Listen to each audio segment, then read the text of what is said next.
Lane departure warning can help the driver keep the vehicle in its intended driving lane at speeds above approximately 40 miles per hour. An onboard camera can detect solid and dashed lane lines and monitor the track that the car is following between them. When enabled, the steering wheel will vibrate and correct direction slightly if the vehicle approaches a line without the turn signal being activated.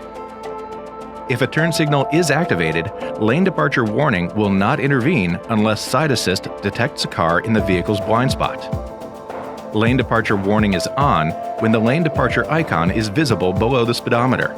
It can be turned on and off by pressing the lane departure warning button on the end of the turn signal stalk.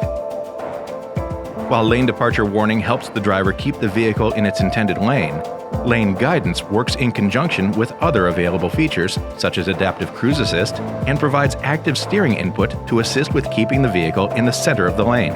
Lane guidance must first be enabled within the MMI by selecting Vehicle, Driver Assistance, the gear icon, Adaptive Cruise Assist, and then enabling lane guidance.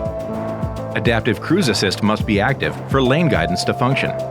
Activate or deactivate lane guidance by pressing the button on the end of the turn signal stalk. While active, lane guidance provides steering input to assist with keeping the vehicle in the center of the lane within the limits of the system's abilities.